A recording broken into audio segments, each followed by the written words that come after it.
हम बात कर लेते हैं पर्यावरण संरक्षण अधिनियम 1986। ये कब आया? ये इसलिए लाया गया जब ये भोपाल गैस त्रासदी हुई। कहाँ हुई? भोपाल गैस त्रासदी हुई के बाद इसकी जरूरत पड़ी, फिर इस अधिनियम को लाया गया। केंद्र सरकार को व्यापक शक्तियां देता है। किसको? केंद्र सरकार को व्यापक शक्तियां देता है। मैं अखिलेश सिंह ब्यास जीएस क्लासेस पे आपका स्वागत करता हूं और आपके सामने मैं आज उपस्थित हूं महत्वपूर्ण पर्यावरण संरक्षण अधिनियम और उनकी जानकारी देने के लिए। ठीक है, आज मैं बात कर लेता हूं कि दूसरा है हमारा राष्ट्रीय हरित अधिकरण, एनजीटी। ठीक है, एनजीटी है राष्ट्रीय हरित अधिकरण अधिनियम। कब आया? 2010 में आया। 2010 में आया। इसका कार्य क्या है? पर्यावरण से जुड़े मामलों का त्वरित निपटारे हेतु, ठीक है, त्वरित निपटारा करना। क्या करना? त्वरित निपटारे हेतु या त्वरित निपटारा करना, निपटारे हेतु ये लाया गया। ठीक है, अब बात कर लेते हैं कि भारतीय वन अधिनियम कब आया? 1927 में आया। कब आया? 1927 में आया। कब आया? 1927 में आया। भारतीय वन अधिनियम 1927 में आया। ये आप लोग ध्यान रखिए। ठीक है, भारतीय वन अधिनियम 1927 में आया। इसकी आवश्यकता क्यों पड़ी? ये आप लोगों को बहुत अच्छे से याद रखना चाहिए, क्योंकि ये अधिनियम ऐसे हैं, क्योंकि ये मिलजुल जाते हैं। अगर वो डीपली पूछेगा तो आपको ये याद रखना पड़ेगा। मेरी बात समझ में आ रही है आप लोगों को? कि भारतीय वन अधिनियम 1927 में इसलिए लाया गया कि वनों के संरक्षण, किसके लिए? वनों के संरक्षण के लिए, और वन उत्पादों के प्रबंधन, जो वन का उत्पाद प्रबंधन है, तथा वन अपराधों को नियंत्रण करना, वन अपराधों को नियंत्रण करना। ठीक है, ये इसलिए लाया गया। अब बात कर लेते हैं वन संरक्षण अधिनियम 1980। कब? 1980। वन भूमि को गैर वन कार्यों के उपयोग के लिए केंद्र की विशेष अनुमति होनी चाहिए। मेरी बात समझ में आ रही है आप लोगों को ना? मैं क्या कह रहा हूं कि वन संरक्षण अधिनियम, ठीक है, इसमें और इसमें अंतर देखिए। वन संरक्षण, वन जो है उसको संरक्षण देने के लिए जो अधिनियम लाया गया 1980 में, ठीक है, 1980 में लाया गया, वन भूमि को गैर वन, ठीक है, गैर वन, कोई भी पास में कोई भी औद्योगिकरण, कोई रोड, ठीक है, ऐसा कुछ भी विनिर्माण के लिए केंद्र सरकार की विशेष अनुमति होनी चाहिए। ठीक है, कोई प्लांट बनाना है, पहली बात नकार दिया जाता है, मना कर दिया जाता है, किसके? वन के द्वारा। ठीक है, वन संरक्षण अधिनियम के द्वारा, 1980 के द्वारा। तो वन भूमि को गैर वन कार्यों के उपयोग के लिए केंद्र सरकार की विशेष अनुमति चाहिए। अगर आपको वन के अलावा, समझ में आ रही है, वन के अलावा अगर कोई कार्य करना है उस वन क्षेत्र में, तो आपको केंद्र सरकार की विशेष अनुमति चाहिए। ये अधिनियम ये कहता है। अब बात कर लेते हैं वायु अधिनियम। वायु अधिनियम यानी प्रदूषण रोकथाम एवं नियंत्रण अधिनियम, ये आपको ध्यान रखना है, ये आया था 1981 में। कब आया था? 1981 में। ठीक है, और 1987 में इसमें अमेंडमेंट, संशोधन किया गया था। ठीक है, ये संशोधन किया गया था। अब यहां देख लेते हैं कि वायु प्रदूषण, वायु प्रदूषण को रोकथाम, वायु प्रदूषण का रोकथाम, रोकना, प्रदूषण को रोकना, नियंत्रण एवं वायु प्रदूषण नियंत्रण की जिम्मेदारी। ठीक है, तो कहां पर वायु प्रदूषण हो रहा है? ठीक है, वायु प्रदूषण हो रहा है कहां पर?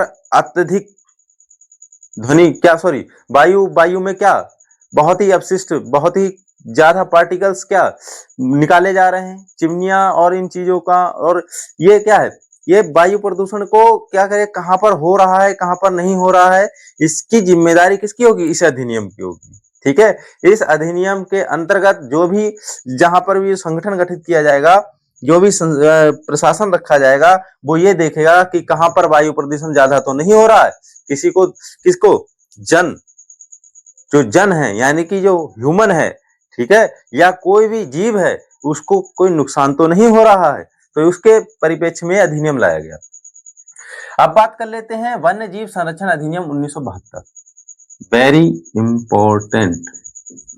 ठीक है, वन्य जीव संरक्षण अधिनियम, और ये पहला, ये तो बहुत ही वेरी इंपॉर्टेंट है, याद रखिएगा, वन्य जीव संरक्षण अधिनियम 1972 क्या कहता है? वन्य जीवों, पक्षियों एवं उनके आवासों का संरक्षण करना।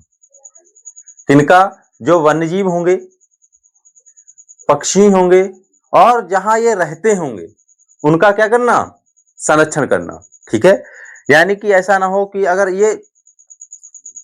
ये रोकथाम, ये अधिनियम ना लाया जाता, ठीक है, तो पास में जो जंगलों, वनों के पास में रहने वाली ट्राइब थी, बहुत ही तेजी से अतिक्रमण करती जा रही थी। ठीक है, काटना, शिकार करना, बहुत प्रकार की क्या थी? मानव गतिविधियां थी, जिससे क्या था? ये वन और उनके जीव क्या हो रहा था? उन पर संकट एक फैला हुआ था। फिर क्या किया गया? सरकार, केंद्र सरकार और राज्य सरकारों द्वारा, क्या केंद्र सरकार को द्वारा वन्य जीव संरक्षण अधिनियम ये 1972 लाया गया, फिर उनको संरक्षण दिया गया। ठीक है, अब अगर आप लोगों को पूछा जाए कि किस अधिनियम के तहत टाइगर, कौन सा? प्रोजेक्ट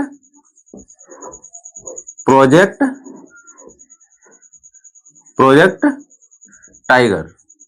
ठीक है, प्रोजेक्ट टाइगर किस अधिनियम के तहत लाया गया? वन्य जीव संरक्षण अधिनियम 1972 के तहत। प्रोजेक्ट टाइगर कब आया था? 1973। ये तो आपको पता होगा, 1973 में, 1973 में आया। अगर इसी के तहत बात कर लेते हैं, क्या हाथी परियोजना अगर देखें तो, हाथी परियोजना ये भी कब आई? 1992। ठीक है, 1992। तो ऐसे ही देखो, वन्य जीव, हाथी वन्य जीव है, टाइगर वन्य जीव है, तो इनके तहत अगर पूछा जाए जो प्रोजेक्ट या हाथी परियोजना है या टाइगर रिजर्व है, ये किस किस अधिनियम के तहत लाया जाता है? तो वन्य जीव संरक्षण अधिनियम 1972 के तहत इनका गठन किया जाता है। ठीक है, और फिर टाइगर रिजर्व बनाया जाता है उन जीवों, उन वनों और उन पक्षियों के संरक्षण के लिए। जैसे हमारे यहाँ पीलीभीत टाइगर रिजर्व, ठीक है, लखीमपुर टाइगर रिजर्व, मेरी बात समझ आ रही है? तो ये है दुधवा, जैसे दुधवा टाइगर रिजर्व, ठीक है, लखीमपुर का है दुधवा टाइगर रिजर्व। तो ये क्या है? ये इसी अधिनियम के तहत ही ये लाए जाते हैं। अब बात कर लेते हैं अगला, जीवों के प्रति क्रूरता निरोध अधिनियम 1960। ठीक है, 1960। पशुओं के साथ होने वाली क्रूरता को रोकना इसका क्या है? मुख्य उद्देश्य है। जीवों के प्रति इस अधिनियम का मुख्य उद्देश्य क्या है? कि जीवों के प्रति होने वाली क्रूरता का इसका मुख्य उद्देश्य है। देखो, जब कोई जानवर वन से बाहर आता है, वन से बाहर आया, कोई भी किसान हुआ, चाहे वो क्या हुआ, कोई भी बाहर का व्यक्ति हो गया, अब क्या करेगा? कोई भी बंदर हुआ, चाहे हाथी हुआ, चाहे शेर हुआ, चाहे हिरण हुआ, क्या करता है? इंसान उसे खतरा, यानी कि उसे हानि पहुंचाने की कोशिश करता है। तो इस हानि ना हो, इसलिए यह अधिनियम लाया गया। ठीक है, तो इसलिए यह अधिनियम लाया गया। अब ये क्या होगा? उसके तहत इनको क्या, अगर ये ऐसा करता है, क्रूरता करता है, तो इसके तहत उसके सजा के प्रावधान है। ठीक है, अब बात कर लेते हैं हम जैव विविधता अधिनियम 2002, वेरी इंपॉर्टेंट।